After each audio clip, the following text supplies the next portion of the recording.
Hello, everybody. We are here on the Ridgeview Pod where we talk about everything hope, healing, and recovery. Happy to have you with us today. I'm winging this intro entirely. It's been a minute since I've been on the podcast with you. How are you doing today, Michael? Very well. You did a fine job. Okay. I could not have done it better myself. Perfect. So we'll just jump right into it. Yeah. Because this is a big topic. Yeah. There's a lot that could be talked about here. So we're going to be talking about CIT. So can you tell me what CIT is? Yes, everything's got a short abbreviation nowadays, doesn't it? Yes, it does. Yes. So CIT is Crisis Intervention Team. And it is, Ridgeview is very fortunate that we've been a mental health provider for the East Tennessee Crisis Intervention Team task force in partnership with ORPD and Anderson County Sheriff's Office and another mental health affiliate, advocate, Oak Ridge NAMI. So very pleased with that partnership. Okay, so what would you say the purpose of CIT is? Yeah, it's a great question. It's become really multi-pronged over the years. This was started by Sam Cochran. So it was born out of Memphis Police Department.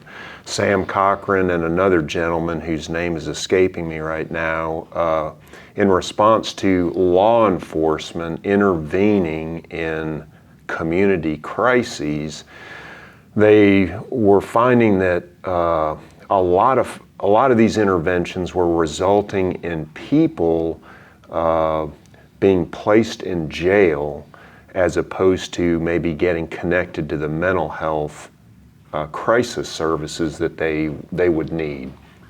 So they really weren't meeting the need of the consumer at the time. And so he developed, along with this other gentleman and some other academics and mental health advocates, a curriculum that is 40 hours long. So it's a week-long training to help law enforcement better manage and help people who are experiencing a mental health emergency out in the community. So he's famous for saying, this helps create, safer law enforcement, safer consumers, and safer communities by using these skills. Okay, interesting. Yeah, I had joined you guys for a little bit of CIT in the fall because it typically happens twice a year, right? That's right. We do a spring and a fall class. Yeah, I unfortunately didn't get to sit in as much as I would have liked to, but what I did sit in on was really interesting. I got to sit in on quite a few lectures and talks that touched on things that I wasn't familiar with and things I hadn't considered.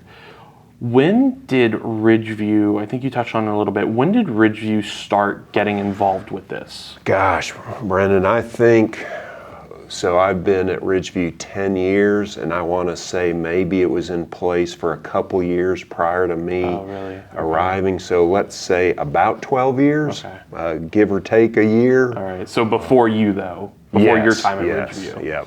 Interesting. Okay, I didn't think you had been. My career with CIT began as a role player. So part of the curriculum is designed around giving law enforcement opportunities to practice their skills with real life scenarios. So yes, my thespian skills were put to a test. So tell me about that a little bit, about because a big part of CIT is we call them the role plays. Yeah. And those are typically at the end of the week. It's like the last 2 days, right? Yes.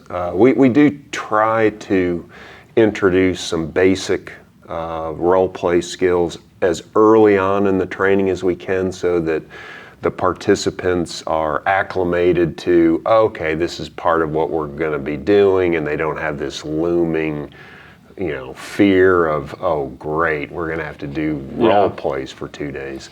But yes, it's a skill-based role play that kind of builds on itself as the week goes. So we start with very basic role plays, move to a little bit more complicated and advanced, and concluding with what are called complex role plays. So were you guys role playing potential scenarios that law enforcement could come across? Yeah, no, good question. The scenarios are actually based on real life examples. Okay. So, for example, we recently introduced a role play that was based on a real life example that took place in the greater Anderson County area, where a gentleman was having a mental health emergency and was considering suicide by jumping off of a bridge, and a recent CIT graduate officer was called out and was able to de-escalate that situation and help this person transcend the impulse that this was his only option and only solution, and get connected to an assessment, a mental health emergency assessment, which ultimately led to hospitalization, treatment, and getting connected to the supports and services he needed for him at that moment in that time, as for many people, it was a utterly hopeless, utterly helpless, thought that that was really his only option left to him. So those are wonderful opportunities for CIT to put their empathetic listening skills to use, help people understand there are other options out there, and that they're there to help them, to connect them to the care and the resources they need. Yeah, that was really well said. So how do you guys see improved outcomes when a CIT certified law enforcement officer is involved in scenarios, like real world situations? Yeah, well, certainly saving a life begins, that's criteria number one. So just saving a life. But I think also it's three-pronged. It is a healthier, safer law enforcement personnel. We want them to feel that they are equipped with the kind of tools and skills where they can de-escalate crises. That keeps them safer. Certainly for the consumer of mental health services, if they're able to interface with law enforcement where it helps them kind of self-regulate a little bit better, decrease the crisis. And then obviously the surrounding community. So a safer officer leads to a safer consumer, which leads to a safer community. So all those things kind of work in consort with each other. More people being redirected to mental health services as opposed to the jail is another outcome. So you're more likely to just perpetuate the cycle of people, mental health crises being treated and managed. Treated's not the right word, but those folks ending up in the jail as opposed to treatment and care and services. So all those are the outcomes that we're looking for. Yeah, absolutely. And you had touched on this a bit, but this CIT training for law enforcement officers, it helps everyone involved in those scenarios, right? Like how it's not just, obviously the primary goal is to help those that they're interacting with in the field, but it also protects the law enforcement officers in a sense, because they're dealing with a crisis, especially a mental health crisis, whether it's your own or someone else's, that can be very draining and terrifying if you don't have the knowledge or the tools, the skill set to address that. Yeah. So it's really helping everyone involved. It is, absolutely. And the training, I don't know if when you were attending the training in the fall at Norris, if this was one of the classes you sat in on, but one of the classes is directed specifically to law enforcement self-care, and how important that is. There are vulnerable at-risk populations as it relates to suicide, and one of those at-risk populations are first responders. So law enforcement, fire department personnel, they're a at-risk population. So them being able to kind of know the value and importance of reaching out to one another, doing self-checks, practicing an empathic listening to one another.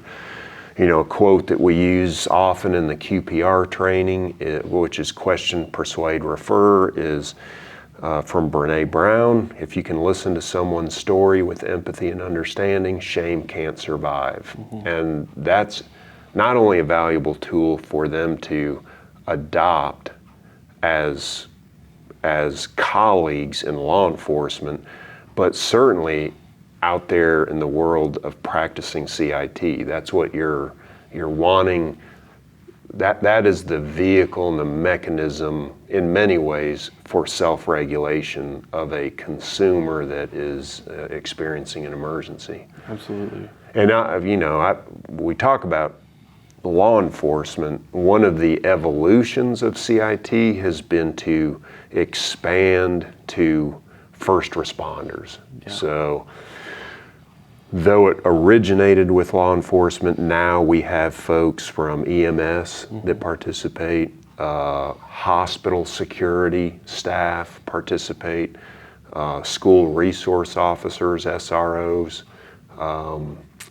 So that's been a neat, expanding of this toolkit, because a lot of these folks end up interfacing and overlapping with someone who's having an emergency. And so if more people kind of know, oh yeah, so I see they've got the CIT badge, medal, whatever we call that thing.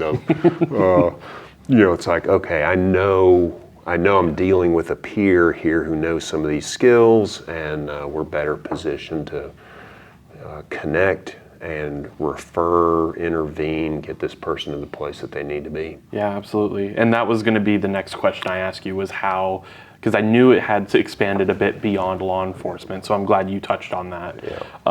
And I like what you were talking about, how it's like security at hospitals, EMS, and things like that, because in many situations, people in crises are going through all of these people. If you're out in the field, law enforcement and EMS might arrive, depending on what the scenario is, and then that individual, like after there's been some form of de-escalation, in many cases, they're going to a hospital. Yeah. And if you're interacting with people during this crisis that don't know how to support you, that can be re-traumatizing. That can be, especially if you're dealing with something like security or something that might be in a crisis viewed as a threat, potentially. Yeah.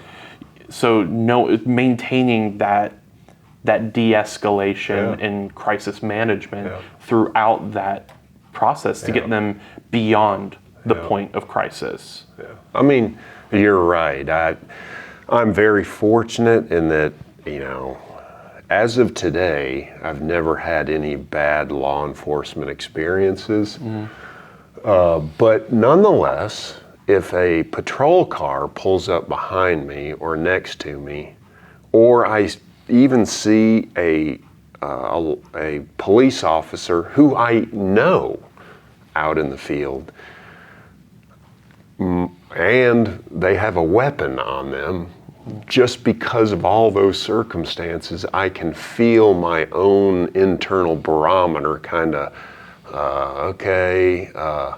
Now you take folks who have had maybe a history of multiple bad, negative experiences with law enforcement because they end up in a place that maybe is not best suited to meet their needs. It can really be triggering. And so the more that law enforcement can interact and engage with consumers in positive ways, we really start to address and destigmatize for both parties involved. These are human beings that are having a very difficult mental health emergency. Jail is not the best place for these people to be cared for. Let's get them the treatment and support that they need. So when the class comes to a place like our psychosocial rehab and meet consumers, people with serious persistent mental illness, I mean, these folks they're incredibly grateful. Both parties are. That they've met these folks, sort of in their element, learning about how to be better stewards of their own mental health needs, their medication adherence, skill building, all that stuff. And likewise, the consumers, I'm always amazed how grateful they are to, because they're not in an emergency, so they're able to let the law enforcement know, thank you for all that you do. You have helped me in the past. It's neat to see that evolution of respect take place.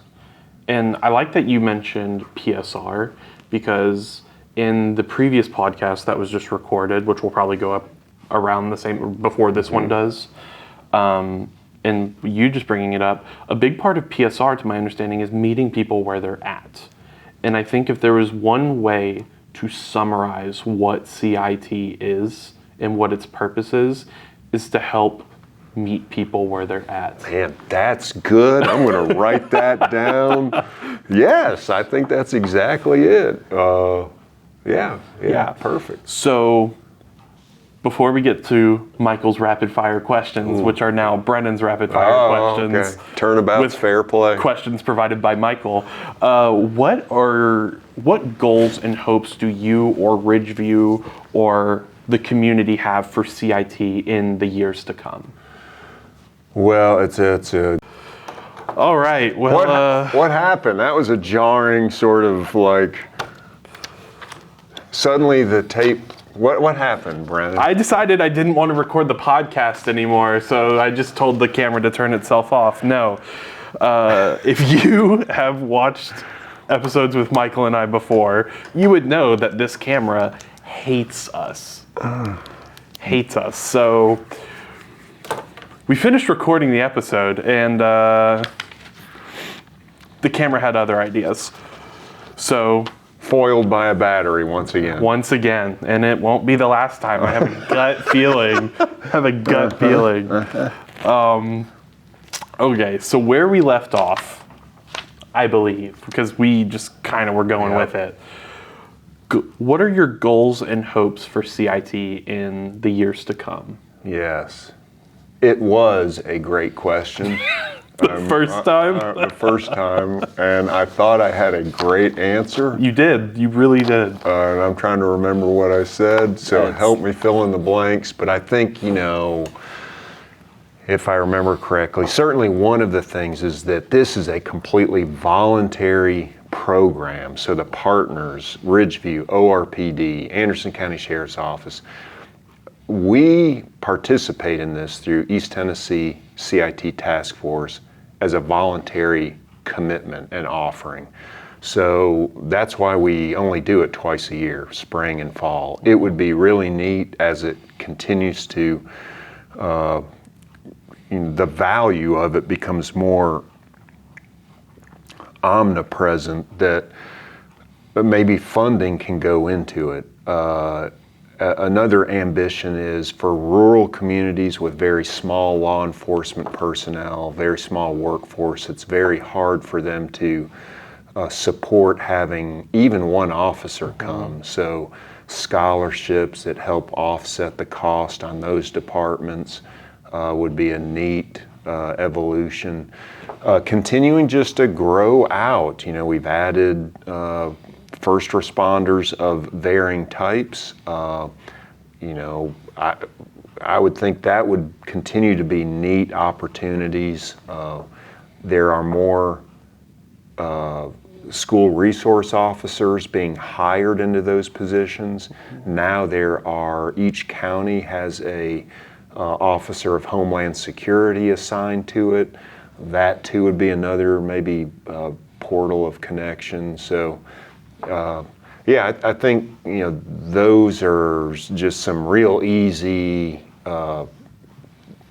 current things in which to maybe pursue improvement. Absolutely. Well said. Okay. Oh yeah, the questions. Back to, once again, Michael / Brennen's rapid fire questions. All right. Let's see if I have time to change my answers. That's right. I'm gonna call you out because I'm asking the exact same questions. Okay. All right. Michael, what was your first job? My first job, though, I did do a little of lawn mowing as a early teenager. My first real paid job by another employer was as a farm hand, primarily with Penrose Farm, and Fiesta Farm. Both of those are in this area. Have just wonderful, wonderful memories of those experiences. Did a lot of, these were 40-hour job, 40 hours a week jobs. Doing everything from mucking stalls to bush hogging, acres, building horse jumps, tending to fence lines. I mean, all of that stuff. It was out in the sun, and I'm sure it's the culprit for my basal cell carcinomas. Put on your sunscreen, folks. Put on your sunscreen. Definitely. How long did you work? So started before I went to college, and then every summer in between my undergrad was there, and then actually another summer before grad school. Okay. Yep. All right, next one. If you could have an unlimited supply of one thing for the rest of your life, what would it be? Ruth, yes, that was the answer. That's right? exactly what you said. Ruth, yes. So we were joking the first time I answered this that of course more time with your beloved is the right answer, but we already know that. So what's really a more humorous answer? And mine was, I guess it's not really funny, but it is true, time.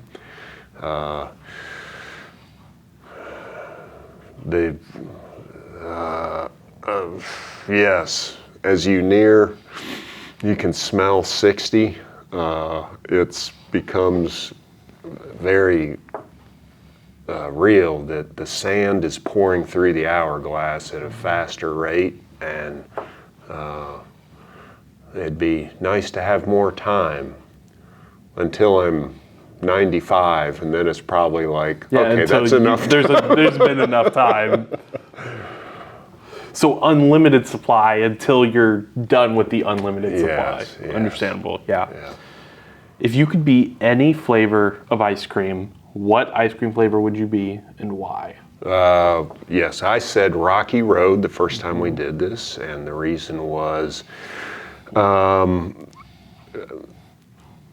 my answer was that because we as humans have created at our own hands, at our own doing, the rocky road on which we travel much of the time.